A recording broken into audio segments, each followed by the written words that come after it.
तो दोस्तों आज मैं एक्सप्लेन करने वाला हूँ 2007 में आई movie the girl next door को।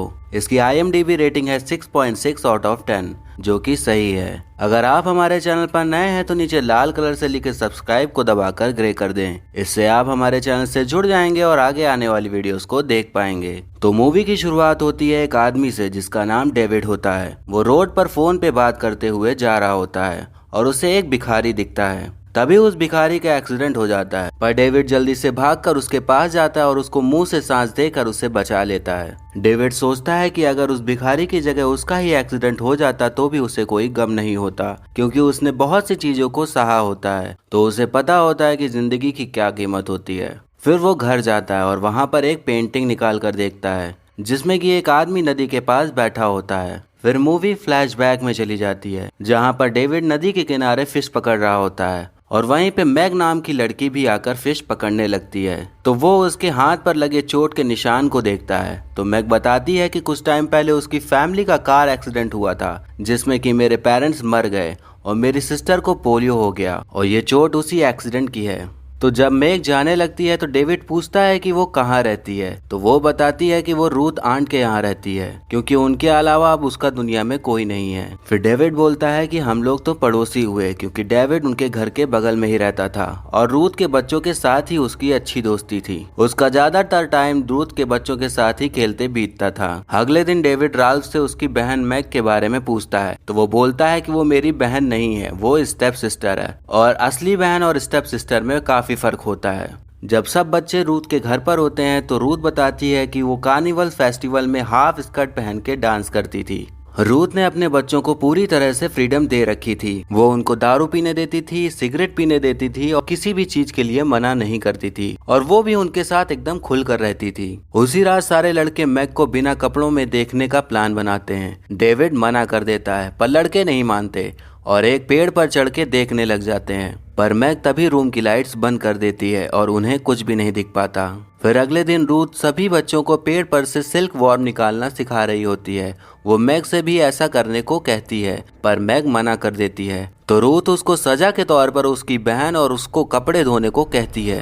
तभी डेविड एक दुकान में जाकर बर्गर खाने लगता है। तो वहाँ पर मैग आकर उसे अपने लिए भी बर्गर खरीदने को कहती है और बताती है कि उसने 2 दिन से कुछ भी नहीं खाया है। रूथ उसे कुछ भी नहीं खाने देती है और बोलती है कि वो मोटी हो रही है। वो बस उसे परेशान करने का बहाना ढूंढती है।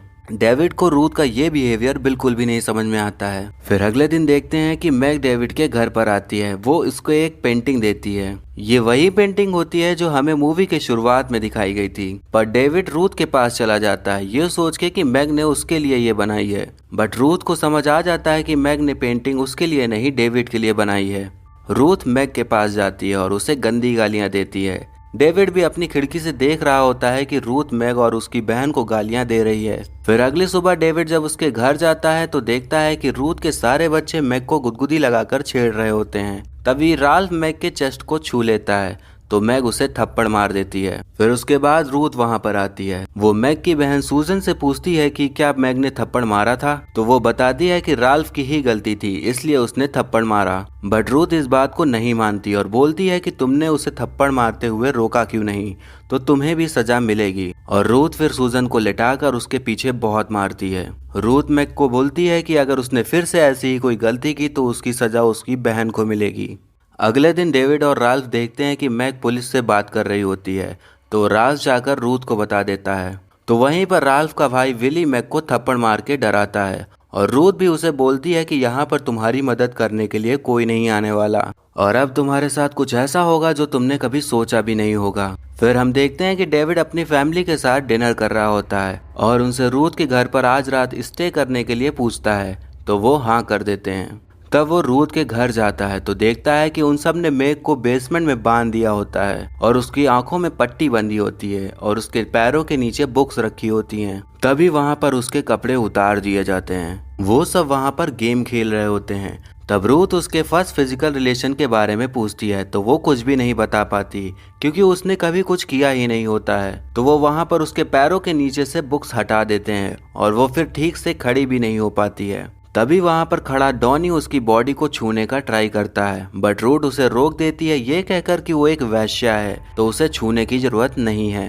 उसके बाद रात में बच्चे बेसमेंट में आते हैं और मैग को पानी पिलाने के बदले उसको छूने की शर्त रखते हैं। तब मैग हाँ कर देती है और बच्चे पानी पिलाने लगते हैं। पानी पीने के बाद वो बोलती है कि अगर उन लोग ने उसे छुआ तो वो चिल्लाकर रूथ को जगा देगी, फिर वो तुम लोग को आकर बहुत पीटेगी। ये सुनकर बच्चे वहाँ से भाग जाते हैं। फिर अगले दिन रूथ मैग को ब्रेड खिला रही होती है, पर मैग की हालत इतनी खराब होती है कि उससे खाया भी नहीं जा रहा होता है। तो गलती से तभी चाय का कप टूट जाता है, तो रूथ उस गलती की सजा मैग की बहन को उसके पीछे मार कर देती है। फिर अगले दिन जब डेविड आता है तो देखता है कि वहाँ के सारे बच्चे मैग को परेशान कर रहे होते हैं। तभी वहाँ पर घर की डोरबेल बजती है। तब रूथ बच्चों को गेट खोलने के लिए भेजती है, पर डेविड रूथ से कहता है कि उसको ऊपर जाना चाहिए, क्या पता अगर पुलिस हो तो बच्चे हैंडल नहीं कर पाएंगे। तो रूथ ऊपर जाती है तो वहाँ पुलिस वाला ही होता है। वो रूथ से मैग और सूजन के बारे में पूछता है, तो रूथ झूठ बोल देती है कि वो दोनों मार्केट गए हैं। तब पुलिस वाला वहाँ से चला जाता है। वहीं बेसमेंट में डेविड मैग से बोलता है कि वो आज रात पीछे का दरवाजा खुला छोड़ देगा, ताकि वो वहाँ से भागकर पुलिस के पास जा सके और सब कुछ बता सके। डेविड पत्थर के नीचे कुछ पैसे भी रख देता है जहां मैग ने उसे रखने को कहा होता है, पर जब वो अगली सुबह आता है तो देखता है कि पैसे वहीं रखे होते हैं। डेविड समझ जाता है कि वो वहां से नहीं भाग पाई। तब डेविड बेसमेंट में जाता है तो वहां देखता है कि रूथ विली से मैग का रेप करवा रही होती है। वो बताती है कि पिछले रात उसने भागने की कोशिश की थी, तो ये उसे उसी की सजा मिल रही है। वो ये भी कहती है कि उसके भागने के प्लान में किसी और का भी हाथ शामिल था। उसके बाद रूथ डेविड से मैग का रेप करने को कहती है, पर डेविड मना कर देता है। तब रूथ मैग को बुरी तरह से टॉर्चर करना स्टार्ट कर देती है। वो एक पिन को गर्म करके उसके बॉडी पर गालियां लिख देती है और फिर उसके प्राइवेट पार्ट को आग से जलाने की कोशिश करती है। तो डेविड ये सब नहीं देख पाता और वहां से भागने की कोशिश करता है, पर विली उसको पकड़ लेता है और उसे मैग को टॉर्चर होते हुए देखने को मजबूर करता है, बट उससे वो नहीं देखा जाता और वो बेहोश हो जाता है। फिर डेविड को जब होश आता है तब वो खुद को ही बंधा पाता है, बट वो किसी तरह से अपने आप को छुड़ा लेता है और वो मैग के पास जाकर पूछता है कि वो पिछली रात भाग क्यों नहीं पाई। बट मैग की टॉर्चर से इतनी ज्यादा हालत खराब हो गई थी कि वो बोल भी नहीं पा रही थी। तब सूजन बताती है कि वो उसकी वजह से नहीं भाग पाई, क्योंकि वो चली जाती तो फिर उसको ही टॉर्चर करने लग जाते। तब डेविड को बहुत ज्यादा गुस्सा आता है। उसे वहाँ पर रुई पड़ी दिखती है तो उसके दिमाग में आइडिया आता है। वो उस रुई को जलाकर धुआं कर देता है। तो जब रूथ वहां पर आती है तो वो उस पर हमला कर देता है और मार डालता है। फिर वहां विली आ जाता है और डेविड के साथ लड़ने लगता है, बट धुआं घर से बाहर निकलने की वजह से पुलिस देख लेती है।